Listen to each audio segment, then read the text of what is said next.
Hi, and welcome to Solar Power.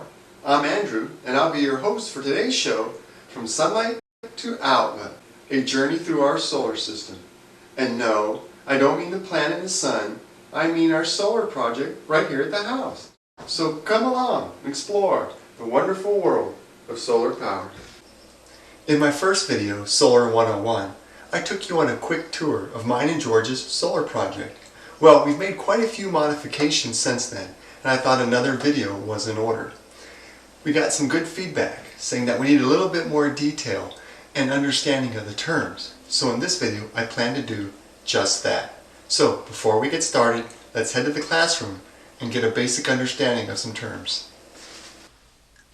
Let's start with three basic terms: volts, amperes, or amps for short, and watts. Now, I will use an ordinary garden hose as an analogy. Although not perfect, it'll help you understand these terms. Volts is the push or the pressure behind the electricity. So if you were to put a pressure gauge on the end of your garden hose and turn it on, that pressure reading would be the volts. Now the amps are how much flow is going through the hose.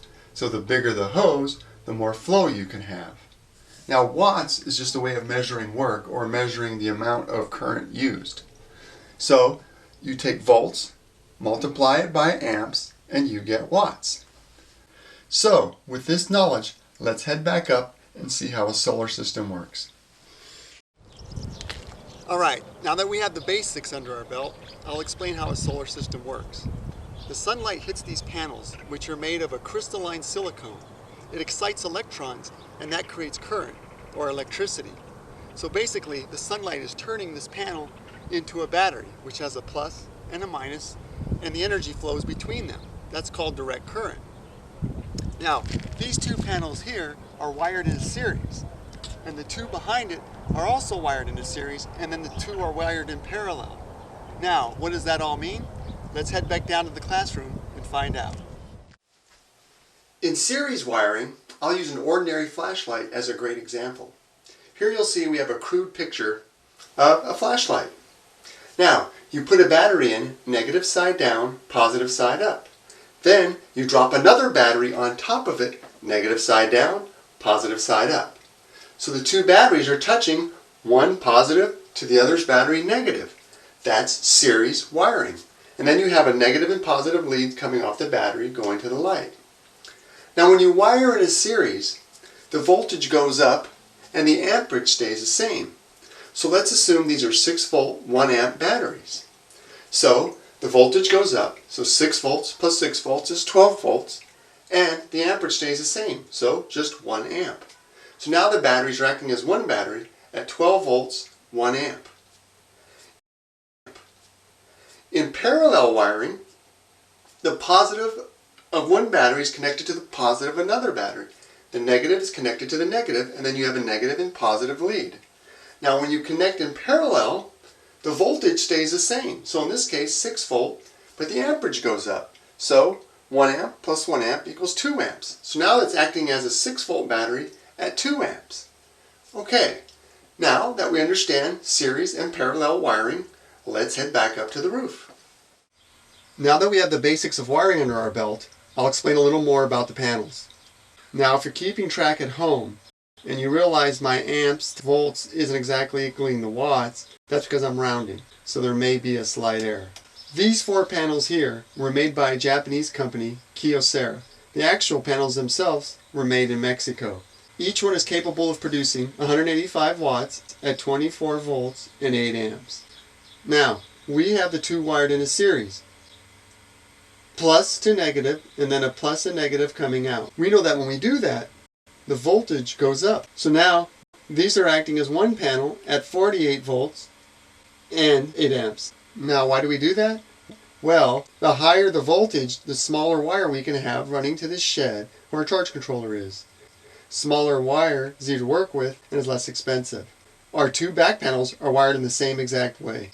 And then, the two sets are wired in parallel. So we end up with a total of 48 volts, 16 amps. Because when we wire them in parallel, the amps go up. Now someone might say, why don't you just wire all 4 in a series? And have almost 100 volts, and that way you could have an even smaller wire. Well, there's a specific reason why we wired them this way. If you can look behind me, you'll see that we have two other panels on the shed roof. Now those are Mitsubishi panels. Those are each capable of producing 165 watts at 24 volts and 7 amps. Those two wired together, of course, could produce 48 volts, just like the panels we have here. Since you want to use the exact same panel from the same manufacturer when putting them together, and you only have two, the most you can get out of there is 48 volts. So we wired these the same way to closely match. Now we also have 9 Harbor Freight panels, which are on the patio roof. And those are wired 3 in a series, and then 3 in parallel. And that's again to closely match these panels we have here. Now, before we head back down, let's take a look at a safety feature we have here. Sorry for the bad camera angle, but when you're on a low budget and you don't have an assistant, you got to make do. Anyway, this is our safety feature. We have a switch here. We can turn the power off coming from the solar panel going down to our wires and to our charge controller. Now, even though this is off, the solar panels are still going to be producing power. So, as a safety tip, whenever you're working on your panels, always cover them with something opaque to block out the sun, because you never want to make connections with panels or disconnections when they're under power. Let's head down now and take a look at how the wiring gets to the shed. In this pipe here are the wires coming from our solar panels on the roof. On this branch here, this is from the solar panels on the patio roof. They meet here and then go underground to our shed. Now you'll want to use PVC Schedule 40 like we did here, because it's sunlight and water resistant and can be used under or above ground. Now let's take a look at where all the wires meet in the shed. It's kind of tight back here, but I wanted to show you where the wires from the solar panels come into the shed. This pipe here is carrying the ones that go up to the shed roof. The pipe above us brings in the wiring from the house and the patio roof.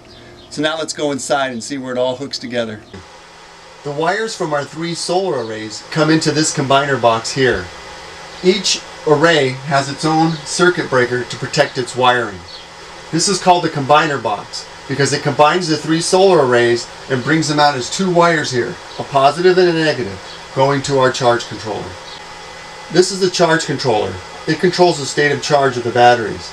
There's a blue wire here, which is a temperature sensor going to the batteries. It needs to know what the temperature of the batteries are in order to charge them correctly. Now this is a maximum power point tracking controller. It's a little more expensive than your normal controllers, but it works great if you have arrays of different voltages or if it's a cloudy day. It makes sure the batteries are being charged at the best rate. Now there's basically 3 states of charge: bulk, absorb, and float. The first stage is bulk. That's when the batteries are less than 80% full to almost depleted. What the charge controller is doing is trying to put in as much amperage as it can into the batteries. Then when they're about 80% full, it goes into absorb. Absorb, it raises the voltage, which gives it more pressure to push the amps into the batteries. Now, and a good analogy would be a suitcase. When you're packing for a long vacation, as you throw clothes in there, the suitcase shuts pretty easily. But when it gets full, you have to really push down or have someone sit on it to make sure it will close. Well, that's what this does. It raises the voltage, which we learned is the pressure, so that it can push more power in the batteries, because the batteries are now pushing back because they're getting close to full. Then, when they are full, it goes into a float stage. Basically, it just kind of trickle charges the battery, a very small charge, just to keep the batteries full, because even when they're not being used, the batteries slowly lose charge. There is one more stage of charging, and that's equalization. Now, what that does is we have 6-volt batteries. So that means they're made up of 3 cells of 2 volts each. If one of those cells should get a little low, the battery is going to run at the lowest cell's charge. So what equalization does is it overcharges the batteries for a short period of time, and then what it does is it brings all the cells up to full charge. And you do that about once every 6 months or a year, or whenever it's needed to keep your batteries in tip-top shape. Now, let's go outside and take a look at that battery bank. Batteries are often an expensive and misunderstood part of a solar system. So, before we look at the battery bank, I'll explain more about them and give you some safety tips. Most solar systems use deep cycle lead-acid batteries, which are designed to be discharged over long periods of time and up to 80%. This is ideal for solar, where the batteries are charged all day and then the power is used overnight. Although more common and easier to find, do not use automotive type starting batteries like those in your car or truck. They are made to provide a lot of current very quickly to start a vehicle. They have a shallow discharge rate and are recharged very quickly. The plates in these batteries are thinner than deep cycle batteries and would wear out very quickly in a solar application, wasting time and money. Deep cycle batteries come in two basic forms, sealed and vented. Sealed batteries tend to be more expensive and shorter lived, but are spill proof and require less maintenance, and they can be used where venting is not possible, such as in an RV or a cabin where the batteries must be inside. Vented batteries are the most common and least expensive option, but require periodic maintenance of removing the vent caps and filling them up with water to keep the electrolyte, which is the water-acid mix, at the proper level. Acid is corrosive, so here are a few safety tips when working with lead-acid batteries. Always wear eye protection. Goggles are okay, but preferably a face shield. Wear old clothes, like a long pair of pants and a long sleeve shirt, and rubber gloves. This will protect your skin from any acid. Use tools with rubber or plastic handles in case you drop a tool on the battery terminals to help prevent a short circuit, which can be catastrophic with DC current. If you don't have rubber handle tools, you can always wrap them with duct tape to produce the same effect. Also, make sure you have baking soda around to neutralize any acid spills. Okay, let's go take a look at the battery bank. Our battery bank consists of 4 vented lead-acid batteries. These are the same type you use in a golf cart, and they can be purchased at any warehouse club or store that sells batteries. They're relatively inexpensive and make good starter batteries when you're just beginning in solar power. We have 4 6-volt 210 amp hour batteries. Now, I'll explain amp hours in a moment. 2 of these batteries are wired in a series. And we know when we wire in a series, the voltage goes up and the amperage stays the same. So it's like having one 12-volt battery at 210 amp hours. Then we have the other 2 also wired in a series, and then the 2 series wired in parallel. So our total ends up being 12 volts at 410 amp hours. We have them wired that way to match our inverter, which is also 12 volts. To understand amp hours, let's head back to the classroom. Most manufacturers use the 20-hour rate to determine the amp hour capacity of their batteries. So they will tell you how many amps the batteries can draw for 20 hours before they're completely depleted. The way our battery bank is wired, we have a 420 amp hour capacity. Now, you don't want to deplete your batteries all the way. You only want to go about 50%. So we have a usable 210 amp hour capacity. So basically, we could run something at 10.5 amps for 20 straight hours. Let's go look now and see where the batteries connect to the inverter. The power from our batteries comes through these 2 large cables here into our 12-volt inverter.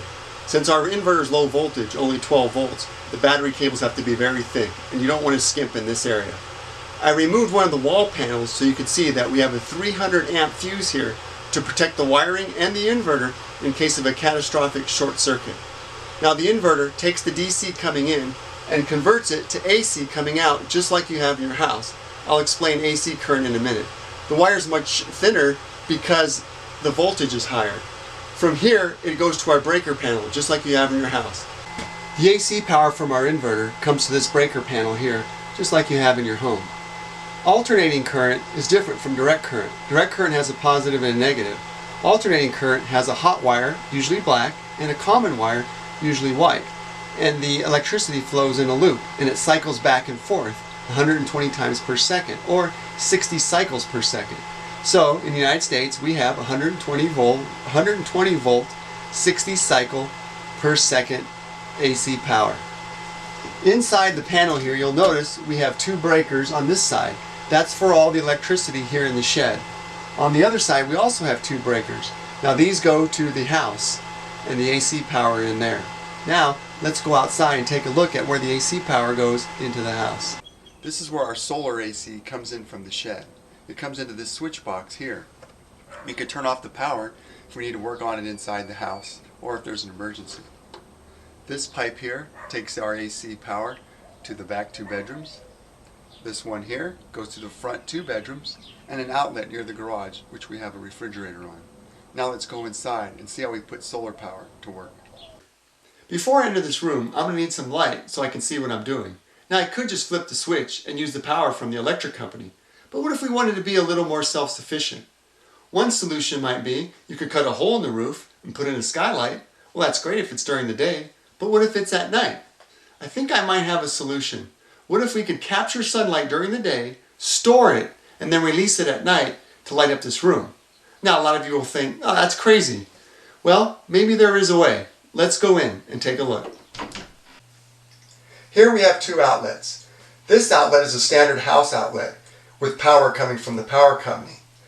This outlet here is connected to our batteries, which is connected to our solar panels, which absorbs sunlight all day long, then store it in the batteries. And then when I plug in this lamp, it releases that sunlight at night. And you thought it couldn't be done. So there you have it. From sunlight to outlet, how a solar system works. For solar power, I'm Andrew saying, so long.